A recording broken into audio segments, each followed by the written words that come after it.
जय जय गुरुवर, जय जय सर्वशक्ति।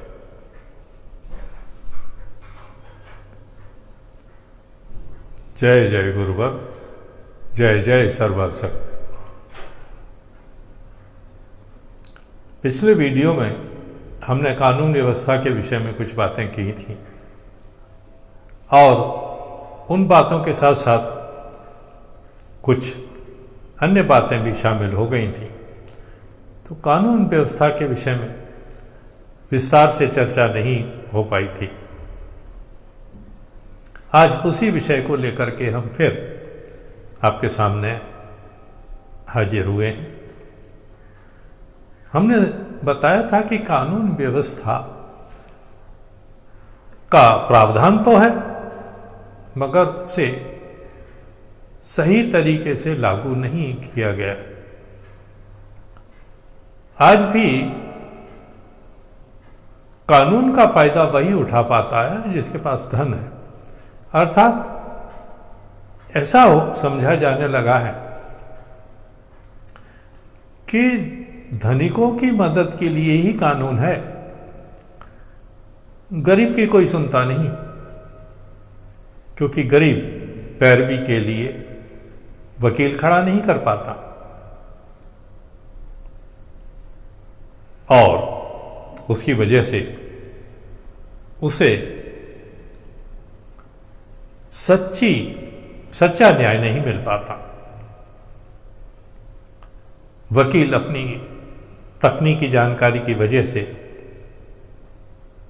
कई तथ्यों को कुछ इस तरह से जज के सामने पेश कर देते हैं कि सच्चाई सामने नहीं आ पाती। अब इसका निदान क्या है, यानी क्या तरीका है अपनाया जाए ताकि सबको कानून का फायदा मिले। अब उसका साधारण तौर से अगर हम देखें तो एक ही तरीका है, और वो है कि जो वकील हैं यानी कानूनी सलाहकार हैं, उन्हें ये हिदायत दी जाए कि वो बिना कुछ पैसे लिए किसी भी व्यक्ति की कानूनी मदद करें। अब आप कहेंगे कि फिर तो ऐसा हो गया जैसे सरकारी वकील, सब वकील सरकारी हो जाएंगे, एक पक्ष में बात करेगा, दूसरा विपक्ष में बात करेगा। हाँ, हम यही कहते हैं कि जब जज की मदद के लिए सरकार वकील नियुक्त कर सकती है, तो गुनहगार की मदद के लिए सरकार वकील क्यों नहीं नियुक्त कर सकती। अब आप कहेंगे जज तो एक होता है और गुनहगार तो हजारों की संख्या में होते हैं। आपने सुना ही होगा कि करोड़ों की संख्या में आज भी भारत देश में अदालतों में केस लंबित पड़े हुए हैं, यानी बरसों से वो केस चल रहे हैं। अब उसका निदान तो सीधा सा है,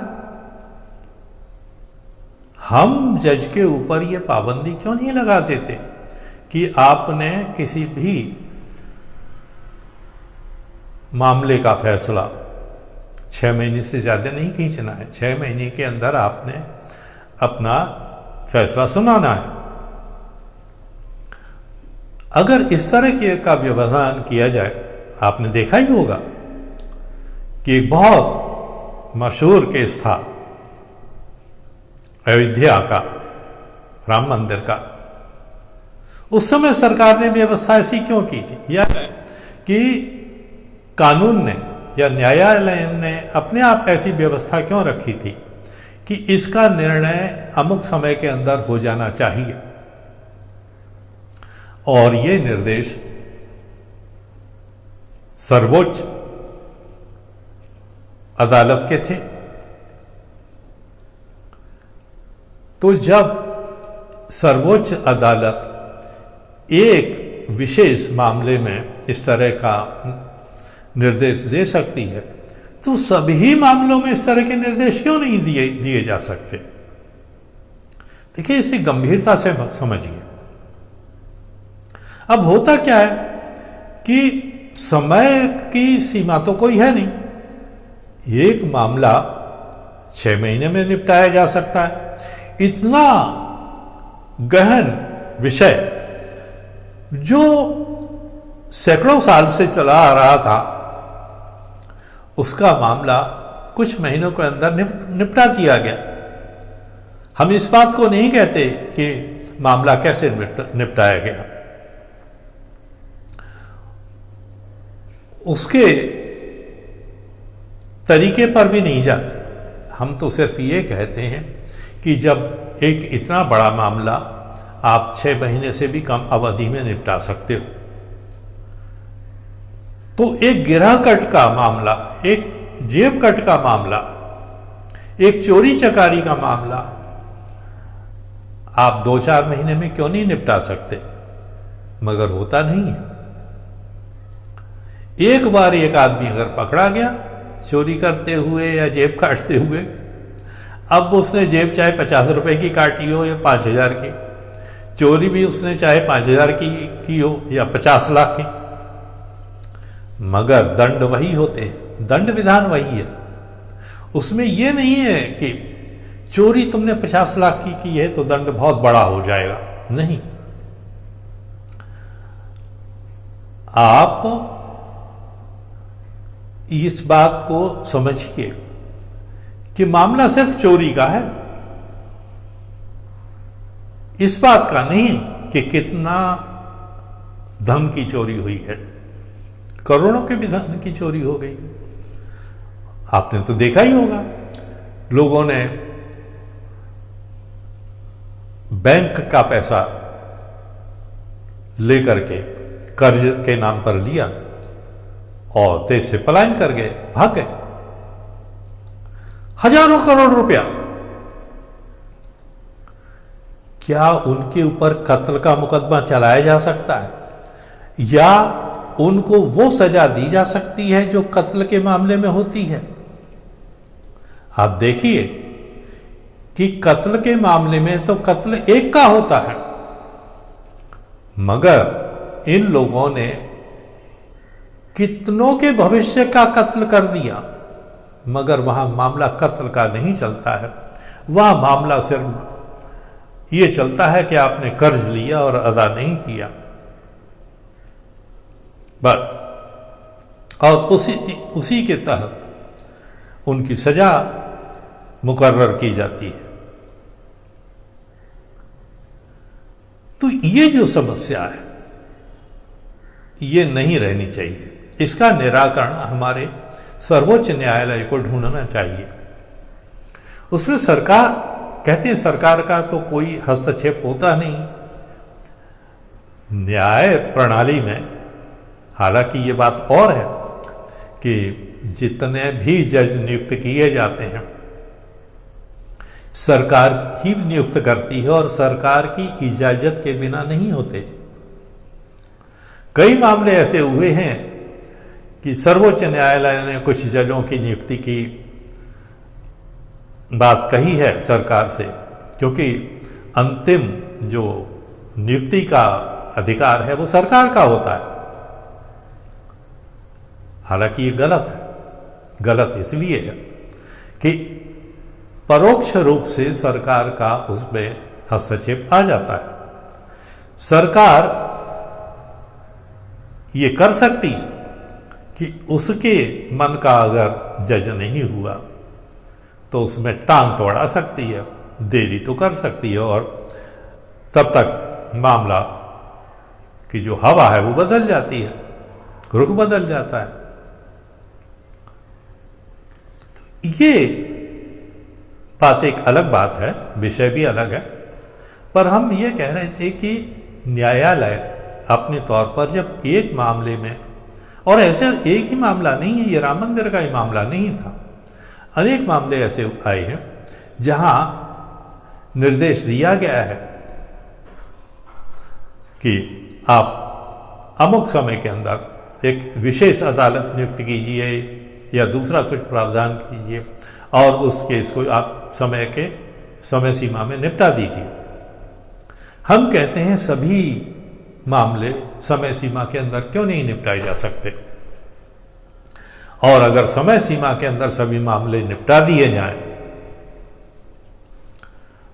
आप कभी भी एक देखिए कि 1 महीने के अंदर एक अदालत में कितने मुकदमे आते हैं। नए मुकदमों की जो गुंजाइश है एक अदालत में कितने होते हैं, तो क्या उन मुकदमों को हम निपटाने, एक जज पूरे दिन एक ही मुकदमा नहीं सुनता रहता। अगर एक जज 10 मुकदमे भी सुने तो 1 महीने में 300 मुकदमा की बात होती है, और 6 महीने में आपके सोचिए। और कुछ जजों ने इसका प्रमाण दिया है, उन्होंने अपनी अदालतों में इस बात को साबित कर दिया कि अगर जज चाहे तो समय सीमा के अंदर मामलों को निपटाया जा सकता है। अब क्यों नहीं निपटाया जा सकता है, इसका अनुमान तो आप खुद लगा सकते हैं, हमें समझाने की आवश्यकता नहीं है, आप सब जानते हो। मगर निपटाए नहीं जाते, क्यों? वही पुराना रोग भ्रष्टाचार का। जज अगर साफ वही है, साफ सुथरा है, तो दूसरे तो लोग हैं, उनसे काम चलाया जा सकता है।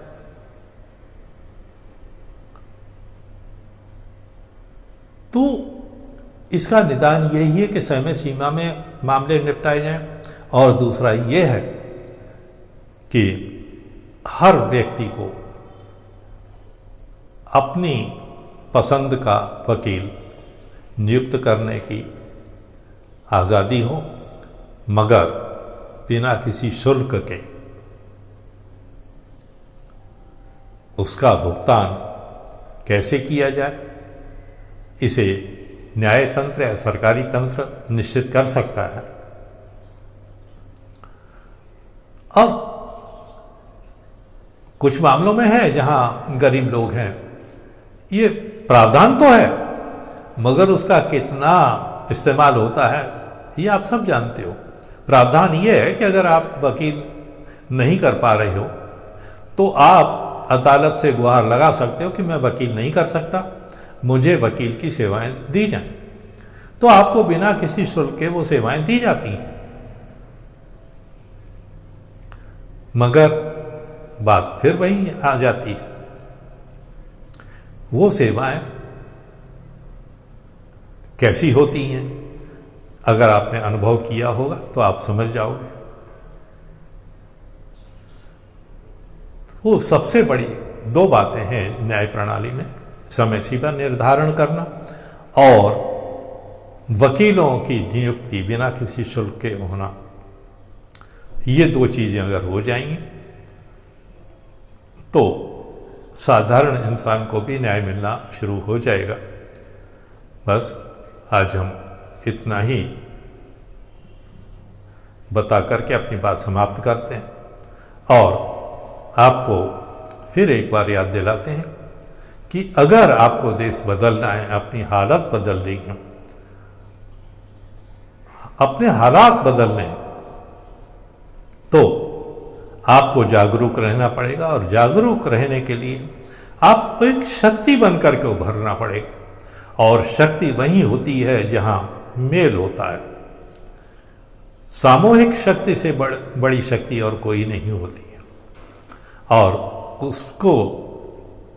उसमें शामिल होने के लिए आपको सिर्फ इतना ही करना है कि हमारा वीडियो अगर आपने अभी तक सब्सक्राइब नहीं किया है तो सब्सक्राइब कर लीजिए ये चैनल, वीडियो देखते रहिए और अपने सभी प्रेमियों में, अपने सभी मित्रों में इसको प्रसारित कीजिए, शेयर कीजिए, और लाइक भी कर दिया कीजिए और कमेंट्स में अपनी समस्याओं को बताते रहिए। बस आज इतना ही। धन्यवाद, शुक्रिया, थैंक यू वेरी मच।